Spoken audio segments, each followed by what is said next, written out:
Cerita ini akan mengambil dari sudut pandang istriku yang aku tanya-tanya kembali. Awalnya istriku menolak untuk mengingat-ingat kejadian waktu itu.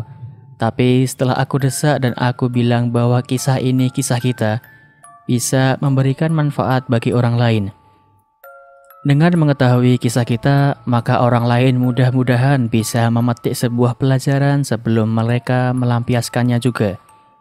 Dan alhamdulillah istriku akhirnya mau juga menceritakan perasaannya malam itu. Inti dari ceritanya sebagian besar sama, tapi aku tambahkan sedikit agar pembaca bisa sedikit merasakan perasaanku. Waktu hampir menunjukkan jam 11 malam. Di antara keheningan malam yang sesekali diselingi oleh suara serangga dan burung malam, ada dua jantung yang berdebar-debar. Satu berdebar dengan apa yang akan si pemilik ceritakan, sedangkan satu lagi berdebar dengan apa yang akan si pemilik dengarkan. Sebelum aku mulai ceritaku, aku masih sempat melihat ke arah laki-laki yang usianya sudah hampir separuh abad. Laki-laki yang sudah aku anggap sebagai pengganti bapakku yang sudah almarhum. Abah, demikian aku bisa memanggilnya. Juga sudah menganggapku sebagai anaknya. Abah menyuruhku untuk bercerita dengan jujur. Aku sebenarnya takut untuk menceritakan semua kebenaran ini. Hanya saja, jika aku berbohong sedikit saja atau berusaha untuk menyembunyikan satu bagian cerita, Abah pasti akan tahu. Dan itu pasti akan memancing emosi laki-laki yang satunya. Lalu, dengan mata yang mungkin sudah agak bengkak gara-gara menangis dari tadi siang, aku juga melirik ke arah laki-laki satunya. Seorang laki-laki yang sudah dari 2009 mengisi hari-hariku. Seseorang yang sudah menyempurnakan hidupku dengan memberiku seorang putri kecil pada tahun 2012. Seseorang yang aku sayangi, pun begitu sebaliknya. Tapi malam itu aku tak melihat kebaikan dan kasih sayang di mata yang biasanya memancar ide-ide jahil.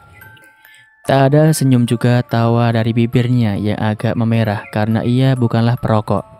Yang ada hanya bibir merah yang tertakup rapat. Benar-benar sosok yang sangat berbeda. Tapi aku tahu, ia bisa berbeda seperti itu karena satu hal, dan itu karena perbuatanku. Baiklah, setelah mengambil satu nafas panjang, aku mulai membuka sebuah cerita yang menurutku adalah sebuah aib. 2 minggu sebelum kejadian, aku mulai bercerita. Ada sebuah kejadian yang seumur hidup baru rasakan, Bah. Abah hanya mengangguk. Aku kembali melanjutkan ceritaku. Kejadian itu, suami Rara juga sudah tahu. Abah juga pasti sudah tahu bagaimana kejadiannya. Karena setelah kejadian, Rara langsung memberitahu Abah dan suami. Iya, Neng. Kan waktu itu juga Abah sudah bilang kalau Neng seharusnya langsung ke sini malam itu atau keesokan harinya, ujar Abah. Aku mengangguk. Iya, Bah. Rara menyesal banget karena waktu itu enggak nurutin nasihat Abah dan suami. Kataku menyesali kebodohanku waktu itu. Mungkin kalau seandainya Rara mau ikut saran suami buat ke tempat Abah, gak akan kejadian seperti ini. Yang lalu biarlah berlalu, Neng. Hanya saja itu harus buat pelajaran ke depannya nanti. Kalau Abah sudah bilang ke sini, artinya ada sesuatu yang gak bagus ke depannya buat kehidupan Neng. Karena Abah itu sayang sama Neng dan si Emas. Buat Abah, kalian berdua itu sudah saya anggap sebagai anak sendiri, kata Abah dengan suara dan nada seperti menyesali kebodohanku. Abah lalu kembali berkata, ya sudah, sekarang lanjutkan cerita Neng. Ingat ya Neng, jangan berbohong. Jangan ada yang disembunyikan atau ditutup-tutupi. Karena kalau ada yang Neng coba sembunyikan, Abah pasti tahu. Dan Abah gak akan segan-segan membongkarnya di depan Emas. Dan Abah yakin si Mas akan sangat marah kalau sampai tahu dari mulut orang lain. Jadi Abah minta Neng bicara sejujur-jujurnya. Terasa ada sesuatu yang bergelora di dadaku begitu Abah menegaskan kembali perkataan supaya aku berkata jujur.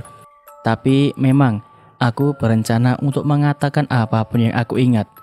Kalau sudah, apapun nanti keputusan suamiku atas diriku, aku terima dengan berat hati. Abah menyodorkan segelas air sebelum aku mulai bercerita yang kuterima dan kuminum sambil mengucap bismillah. Hatiku agak tenang dan tentram. Dan aku mulai bercerita. 2 minggu sebelumnya, Rara waktu itu bekerja seperti biasanya. Rara ingat betul waktu itu jam sudah menunjukkan pukul 2 siang. Di pabrik Rara total ada 6 line. Dan dari 6 line itu hanya 5 line yang beroperasi.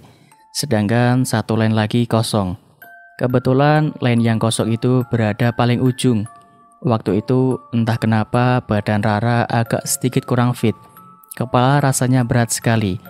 Pandangan juga agak berkunang-kunang. Takut terjadi sesuatu, Rara lalu duduk di kursi line 6, line yang kosong itu. Aku menarik nafas sebelum kembali berbicara. Setelah duduk, Rara memejamkan mata sedikit. Tapi tiba-tiba saja semuanya terasa hening. Gak ada sedikit pun suara Rara yang dengar. Padahal line 5, line yang paling dekat dengan Rara berjarak tak lebih dari 5 meter.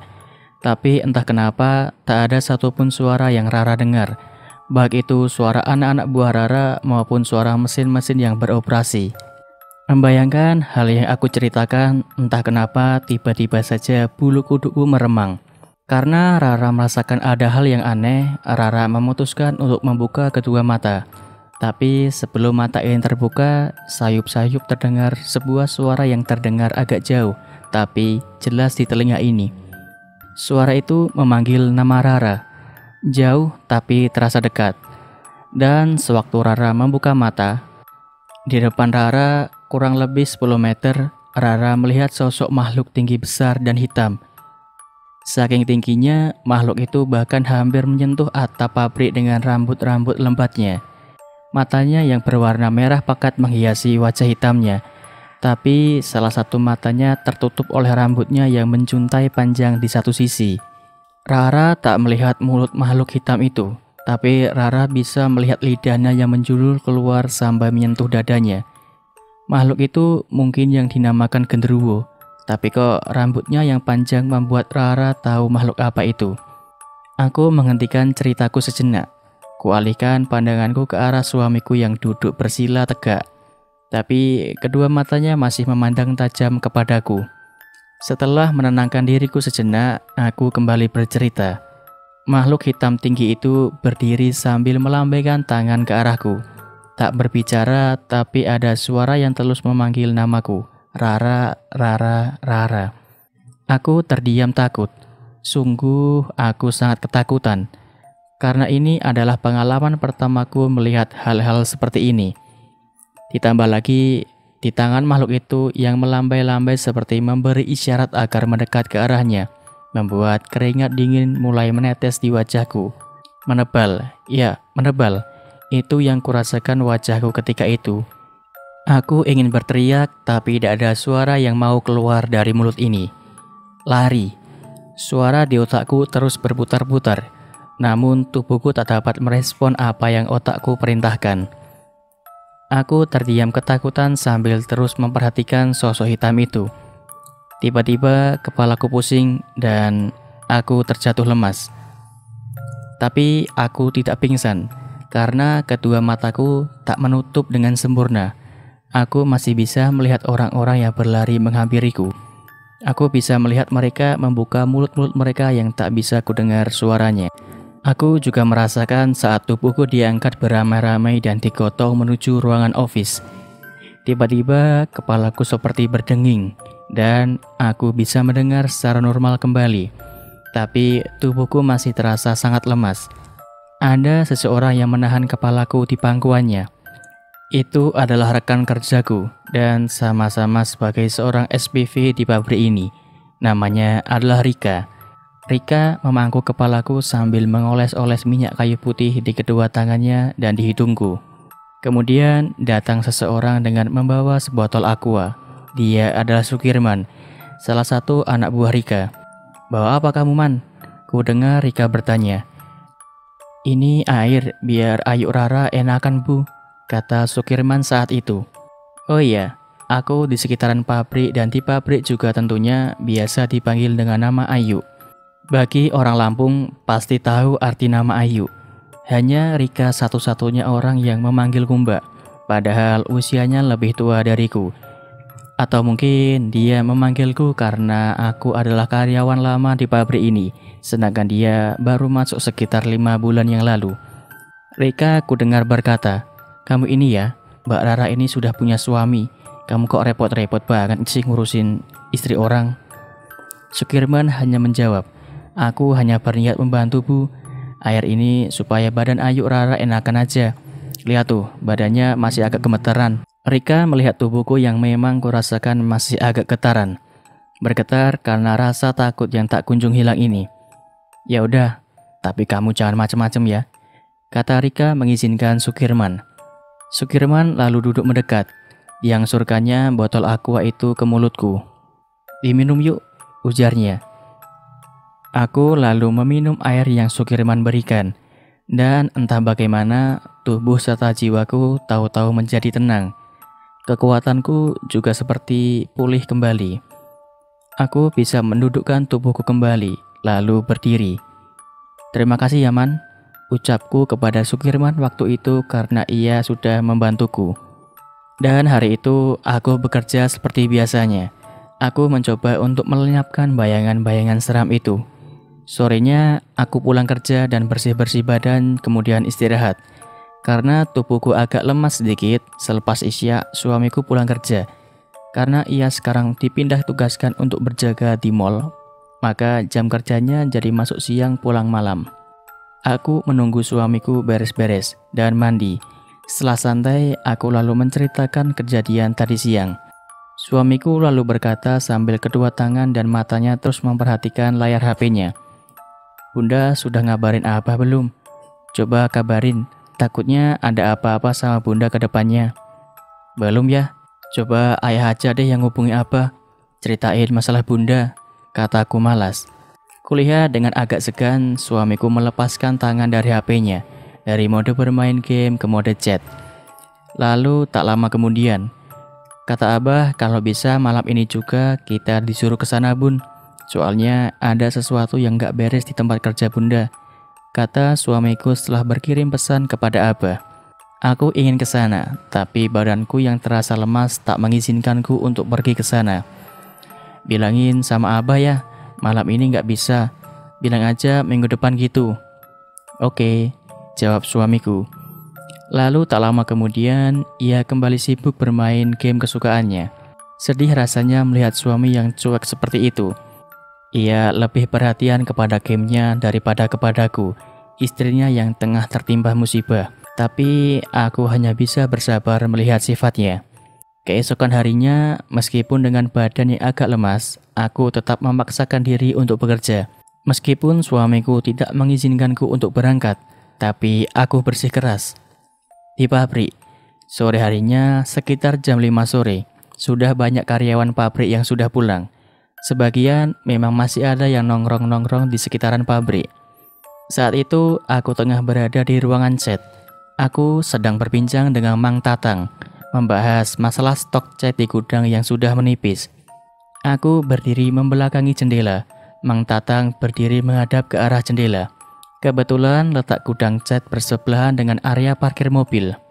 Dan di saat aku sedang berbincang-bincang, tiba-tiba ada asap mengepul yang masuk ke dalam ruangan tempat aku dan Mang Tatang. Kutengok ternyata Sukirman yang barusan menghembuskan asap rokok ke dalam ruangan dan mengenai kerudungku. Aku agak marah dengan keisengannya. Kirman, gak sopan banget sih jadi orang. Main sembur-sembur asap rokok aja."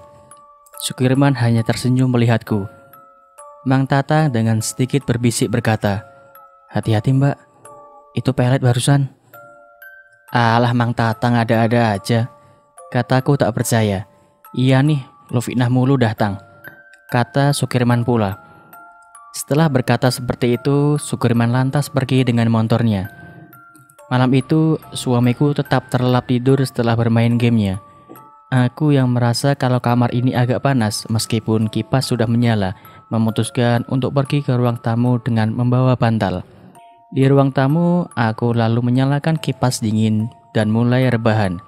Tapi entah kenapa aku kesulitan untuk masuk ke dalam mimpi. Padahal besok pagi aku harus meeting ke suatu tempat bersama dengan Big Boss. Kupaksa memejamkan mata, malah semakin jauh rasa kantukku. Dan keanehan mulai terjadi. Aku yang tidak pernah kepikiran laki-laki lain selain suamiku, kini mulai membayangkan sebuah wajah yang akhir-akhir ini sering datang di setiap lamunanku. Wajah yang mungkin bisa dibilang biasa-biasa saja. Tubuhnya agak pendek serta penampilan yang apa adanya.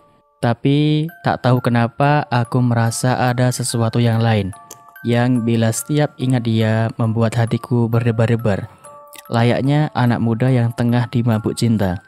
Perhatiannya, suaranya, tatapan matanya, senyumannya membuatku senang. Padahal dulu, bila ada laki-laki lain yang mencoba merayuku, setampan dan sekaya apapun dia, pasti aku akan marahi dia sembari menunjukkan cincin yang kukenakan di jari manis. Tapi entah kalau laki-laki ini, ia bisa meluluhkan hati dan pikiranku. Namanya semakin hari semakin terukir di benakku dengan dalam. Ya, nama laki-laki itu adalah Sukirman. Aku mulai berandai-andai dan tanpa sadar membuatku terlelap ke dalam mimpi. Beberapa hari telah berlalu. Sukirman semakin berani mendekatiku. Aku juga tidak merasa risih, malah senang dengan segala perhatiannya kepadaku.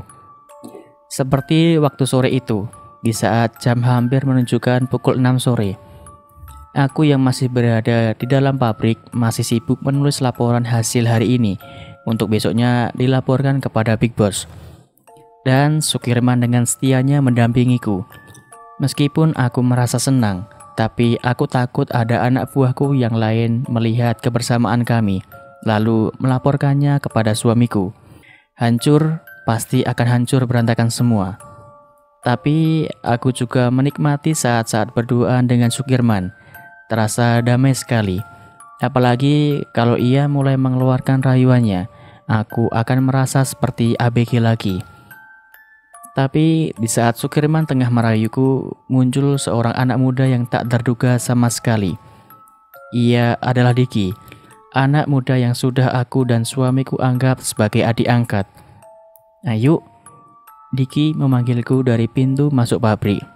Iya Ki, sahutku dengan muka yang aku buat setenang mungkin. Sama siapa yuk? Tanya Diki. Tetap berdiri di depan pintu. Jarak kami sekitar 15 meteran. Sukirman terhalang tubuhku, makanya Diki tak bisa melihatnya. Oh ini sama Sukirman, dia habis lembur juga. Katanya mau nemenin Ayu biar gak sendirian. Takut ada hal yang aneh-aneh. Jawabku. Keringat dingin saat itu membasahi tubuhku. Wajahku memucat. Untung itu semua tertutupi oleh cahaya yang mulai remang-remang. Abang ada di rumah? Tanya Diki menanyakan suamiku. Ada Ki. Nih Ayu juga udah selesai buat laporan. Aku langsung berjalan ke arah Diki, meninggalkan Sukirman yang hanya bisa diam. Selanjutnya ini adalah kesaksian adik angkatku, Diki, di malam sebelum kejadian. Malam Senin, aku dan kakakku Faisal tengah berbonceng motor ke arah balik ke kontrakan kami setelah membeli pecel ayam. Tapi di saat kami melewati daerah dekat kontrakan Ayu Rara dan Abang, mataku melihat sebuah pemandangan yang mengejutkan. Di sana, di sebuah pohon ceri di dekat tikungan, aku melihat Ayu Rara tengah duduk di atas sepeda motor dan di dekatnya ada Sukirman. Aku yang penasaran ingin mendekati mereka. Akan tetapi, di satu sisi aku juga tidak berani mengganggu mereka, karena takut Ayu Rara aku tuduh yang macam-macam. Akhirnya, aku dan kakakku memutuskan untuk mengubah arah motor. Kami akan melewati lokasi di mana mereka berdua berada. Semakin dekat, aku semakin melihat kebersamaan mereka. Memang Ayu Rara duduk membelakangi Sukirman, tapi seumur hidup aku mengenal Ayu Rara. Tak akan mungkin ia mau berdua dengan laki-laki selain abangku, apalagi malam-malam serta di tempat yang sepi seperti ini. Dan di saat kami melintas tepat di depan Ayu Rara, tahu nggak? Ayu Rara tak sedikit pun menoleh ke arah kami, seolah-olah kami ini tidak ada, ataupun seperti kami ini orang lain yang Ayu Rara tidak kenal. Ayu Rara asik terus memainkan HP-nya, dan meskipun ia kulihat sempat melirik ke arah kami, tapi aku merasa bahwa tatapan matanya itu kosong. Sedangkan Sukirman, ketika ia melihat kami, ia berpura-pura menjatuhkan sesuatu ke bawah. Ia menunduk saat kami tepat melewatinya. Jujur, kami berdua ingin sekali turun dan menegur Ayu, tapi entah kenapa aku dan kakakku segan sekali untuk turun. Kami berdua mencoba untuk berpikir positif saja. Dan sambil terus melirik ke arah mereka, kami pelan-pelan menjauh. Kembali ke cerita istriku, Rara. Senin siang, aku berniat untuk pergi ke pabrik di Balaraja setelah suamiku berangkat bekerja. Tapi tak lama HP-ku berdering, tanda ada panggilan masuk. Kulihat di layar, Sukirman.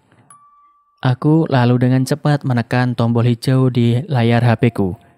Halo sayang, sapa Sukirman ketika aku mengangkat teleponnya. Hush, jangan aneh-aneh deh, kataku pelan. Padahal di kontrakan kami, aku tinggal sendirian. Tapi entah kenapa seolah-olah ada banyak mata yang mengawasi perbuatanku, lalu melaporkannya kepada suamiku. Bisa gawat nantinya. Hehehe, iya maaf dek, kata Sukirman. Kok AA bisa telepon adik sih? Kan AA lagi kerja, tanyaku. Ini AA izin ke kamar mandi, kangen sama adik, jawabnya. Ih, gak boleh lo kangen sama istri orang, ujarku. Ah, biarin aja, yang penting istri orang itu mau sama AA, katanya Lukas. Dasar, kataku. Oh iya, adik mau pinjam motornya boleh? Aku berpikir kenapa tidak pakai motor 2 saja untuk ke Balaraja daripada naik ojek online, mahal. Oh ya udah, jam berapa? Tanya Sukirman. Siang aja, kataku. Setelah selesai telepon, aku lalu berbenah dan tak lupa menyiapkan segala lamaran nantinya akan kubutuhkan. Jam setengah 12 siang. Tiba-tiba pintu rumahku diketuk dari luar. Sewaktu kubuka, Sukirman ternyata sudah berada di depan rumah kontrakanku. Loh, memangnya sudah istirahat? Tanyaku sambil mempersilahkan dia untuk duduk di teras kursi. AA tadi izin sakit perut dek, jadi boleh keluar karena alasan AA mau beli obat di warung, jawabnya. Kami lalu mengobrol di depan teras kontrakan. Kami membahas masalah nanti jika aku jadi pindah kontrakan dan dia nantinya akan aku ajak serta. Namun tiba-tiba, aku mendengar suara pintu diketuk dengan keras dari arah luar, lebih tepatnya digedor. Aku sangat terkejut mendapati aku sudah berada di dalam kontrakan. Terkejut lagi karena Sukirman juga ada di dalam bersamaku. Aku duduk di sisi yang berlawanan dengannya. Aku di dekat kulkas di tembok kanan dan Sukirman di tembok kiri. Ditambah lagi dengan pintu kontrakanku yang sudah dalam keadaan tertutup rapat. Loh, kenapa kamu di sini? Tanyaku bingung disertai ketakutan yang sangat amat. Cepat keluar, kataku lagi agak keras. Ia hanya terdiam sambil terus melihat ke arahku. Entah halusinasi atau bukan, aku sepertinya melihat ada seleret cahaya di kedua belah matanya itu. Namun aku tersadar, karena tak mungkin bagiku menyuruh Sukirman untuk keluar dari kontrakan sekarang ini. Aku bingung dan takut. Bingung harus berbuat apa untuk situasi ini, takut karena hal ini bisa berakibat sangat fatal bagi kelangsungan rumah tanggaku. Tanpa ada ide, buntu. Aku lalu menyuruh Sukirman agar mengumpet di dalam kamar mandi saja. Ia nurut, lalu dengan santainya berjalan ke arah belakang. Tapi sebelum masuk ke kamar mandi, ia sempat berkata padaku, Dek, kalau ada apa-apa, aku siap bertanggung jawab. Aku melotot. Dengan suara marah yang gak ketahuan, aku berkata, Maksud kamu apaan? Emang kita ngapain? Ia diam saja, lalu masuk ke dalam kamar mandi. Kini aku berdiri mematung kebingungan. Dari kaca jendela, aku bisa melihat orang makin banyak berkumpul di depan kontrakanku. Bisa kulihat di antara mereka yang berkumpul ada beberapa anak buahku di pabrik. Aku langsung down, cemas dan gelisah. Aku hanya bisa pasrah dengan keadaan ini. Ya Allah, kenapa saya mesti mendapat cobaan seperti ini? Kataku dalam hati.